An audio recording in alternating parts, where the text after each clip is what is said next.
Guys அந்த பேக்ல எதுவுமே இருக்கான்னு சொன்னேன்ல, இங்க பாருங்க போய் இந்த கள்ள மிட்டாய் ஆயிட்டு வந்திருக்கான். இதுதான் இருக்குன்னு சொல்லி இங்க பாருங்க அதை தான் நின்றுட்டு இருக்கான் அவனும்.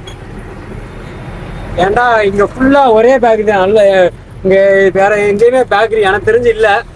இருந்துச்சுன்னா யாராவது கமெண்ட்ல சொல்லுங்க இருக்குன்னு சொல்லி. இப்போ பாருங்க இது ஒரு க்ரஷர் தான். இதெல்லாம் அந்த இது என்ன மண்ணுன்னு எனக்கு தெரியல, தெரிஞ்சா கமெண்ட்ல சொல்லுங்க. இதான் நம்ம போக வேண்டிய க்ரஷர் உள்ள.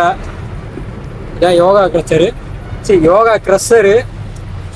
அவங்க உள்ள போகலாம். கூட இவங்க கூட இந்திக்காரங்க சொல்ல உள்ளதான் வேலை பார்ப்பாங்கன்னு நினைக்கிறேன்.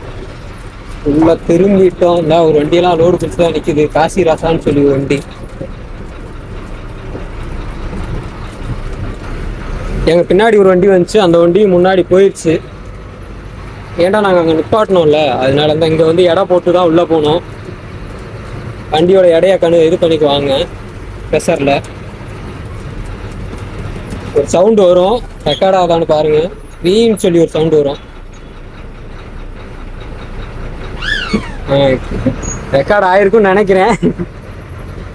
நீ இதுக்கப்புறம் நம்ம லெஃப்ட் ஓரம் கட்டிட்டு இது அதான் வண்டி நம்பர் சொல்லி எத்தனை யூனிட்டு எல்லாம் இது பண்ணிட்டு அப்புறம் வண்டியோட நேம் சொல்லணும். வண்டி நம்பர் கேட்குறாங்களா? ஆமாம் வண்டி நம்பர் கேட்பாங்க. ஏன்னா நான் என் சித்தமாமைக்கு தான் போய் போட்டுட்டு இருக்கான்.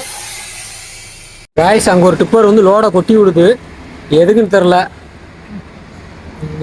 வேற மண்ணு எதுவும் பிடிக்க போகிறாங்களோ நம்ம.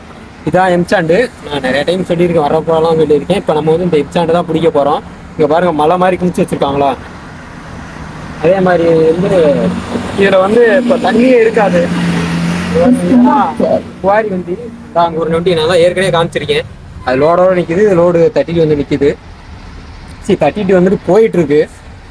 இந்த இதில் தான் பிடிக்க போகிறேன். மேலாக அள்ளி போட சொன்னோம்டா வண்டி எனக்கு வந்து நிப்பாட்ட வேண்டிய அவசியம் இல்லை, நம்ம எடுத்துகிட்டு போயிட்டே இருக்கலாம். மேலாக தான் அள்ளி போட சொல்ல போகிறேன் அந்த அண்ணாவை. மண் போய் எங்கள் மண் எப்படி இருக்குன்னு பார்க்கலாம் இன்ஸ்டான்ட்டு.